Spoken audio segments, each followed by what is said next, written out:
Kaut kur Amerikā. Losandželosa 23:26. Tumšsarkanā istabā ar sienām jēlu aknu krāsā stāv gara auguma sieviete, ģērbusies kā karikatūra. Pārāk šauros zīda šortos, dzeltenā blūzē, kas sasiet zem izspīlētajām krūtīm.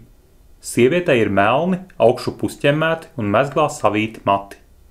Viņai blakus gaida neliela auguma vīrietis olīvkrāsas krekliņā un dārgos džinsos. Labajā rokā viņam ir naudas maks un Nokia, sarkan balti gaišzilā ietvarā. Sarkanajā istabā dominē gulta ar baltiem mākslīga satīna palagiem un asins sarkanu pārvalku. Blakus tai stāv zems koka galdiņš, bet uz tā akmens statuete. Sieviete ar platiem gurniem un svečturis. Viņa sniedz vīrietim sarkanu svecīti. Lūdzu iededz. Es? Jā, ja tu mani gribi. Varēja jau man atsūkāt mašīnā. Varēju. Vai tu mani vairs negribi? Sieviete pārlaiž plaukstas pār savu augumu no gurniem līdz pat krūtīm, kā reklamēdam jaunu produktu. Lampai stūrī ir uzmesta sarkana zīda šalle, tā piešķir istabai sārtu gaismu. Uzmetis sievietei badīgu skatienu, vīrietis paņem sveci un ieliek to svečturī. Vai tev ir šķiltavas? Sieviete viņam pasniedz sērkociņu kārbiņu. Vienu izņēmis, vīrietis aizdedz sveci. Mirkli raustījusies, liesmiņa nomierinās un sāk degt. Tādā gaismiņā statuete bez sejas, ar gurniem un krūtīm šķiet atdzīvojusies. Noliec naudu zem statuetes. $50. Jā, bet tagad nāc un mīli mani. Kad tev pirmoreiz ieraudzīju uz Sunseta bulvāra, es gandrīz padomāju, ka tu esi vīrietis. Bet man taču ir šīs, viņa lielās, atraisot dzeltenās blūzas mezglu un palaižot krūtis brīvībā. Mūsdienās tādas ir arī vienam otram vīrietim. Sieviete iztaipās un pasmaida. Vīrietis atpogā džinsus un novelk olīvkrāsas tēkreklu, bet sieviete ar saviem brūnajiem pirkstiem jau masē viņa baltos plecus, tad pagriež ar seju pret sevi un sāk mīlināties ar rokām, ar pirkstiem, ar mēli. Vīrietim šķiet, ka sarkanā istaba satumst. Vienīgā gaisma nāk no sveces, kas deg ar gaišu liesmu. Kā tevi sauc? Viņš pajautā. Bilkīza, sieviete atbild ar k. Ar ko? Nav svarīgi. Vīrietis jau velš. Gribu tevi drātēt, viņš saka, man tevi jānodrātē. Viss kārtībā, mīļumiņ, tūdaļ ķersimies pie lietas. Bet vai tu pie reizes nevarētu man izdarīt pakalpojumu? Paklau, vīrietis aizsvilsts. Es tev maksāju, vai zini? Sieviete ar vienu kustību uzsēžas uz viņu jāteniski, čukstēdam. Zinu, dārgais, zinu, ka tu man maksā, un skatoties tevī, zinu, ka man būtu jāpiemaksā tev, jo man taču ir paveicies. Vīrietis saknieb lūpas. Slampas gvelšana viņu neietekmēs. Viņu jau nu neizdosies apvest ap stūri, ap žēliņu, gal galā tā taču ir tikai ielsmeita, bet viņš gandrīz producents. Viņš jau nu zina visu par izspiešanu vispiemērotākajā brīdī, taču sieviete neprasa naudu, tikai saka, mīļumiņ, kamēr tu man drāzīsi ar savu lielo cieto daiktu, vai tu varētu mani pielūgt? Ko es varētu?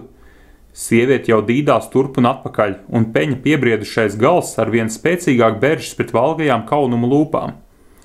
Vai tu varētu saukt mani par dievieti, pielūgt mani, atdot man godu ar savu miesu?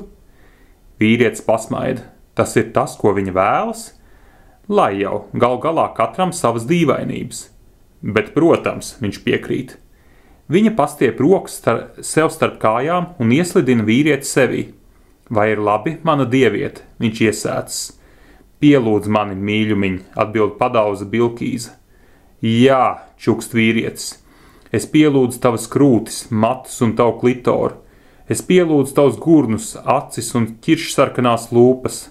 Jā, sieviete atbild viņa jādam kā laiva, ko vētras laikā svaida viļņi. Es pielūdzu tavus krūtsgals, no kuriem plūst dzīves piens, tavs skūpsts ir medus, bet pieskāriens dedzina kā uguns, un es to dievinu. Vārdi plūst arvien ritmiskāk, uzsverot tempu, kurā šūpojas un lēkā abu augumi. No rīta dod man iekāri, bet vakarā gandarījumu un svētlaimi. Ļauj man neskartam klīst tumsā un atgriezties pie tevis, lai gulētu tev blakus un ar tevi atkal mīlētos. Es pielūdzu tevi ar visu, kas manī, ar visu, kas manās domās, ar visu, kur esmu bijis, ar sapņiem un manu. Vīrietis pēkšņi apraujas, tverdams pēc elpas. Ko tu ar mani dari? Tas ir satriecoši, tik satriecoši, un viņš pamet skatienu lejup uz gurniem, kur abi ir savienojušies. Taču sieviete pieskaras ar rādītāju pirkstu viņa zodam un pagrūž galvu augšup. Vīrieša acis atkal skatās tikai viņas sejā un griestos. Runā vien mīļumiņ, neklusē, vai tev ir labi? Savu mūžu nav bijis tik labi, vīrietis godīgi atzīsts. Tavas acis mirdz kā degošas zvaigznes, velns lai parauj. Visuma debesīs tavas lūpas ir maigi viļņi, kas laiza smiltis, un es tās pielūdzu.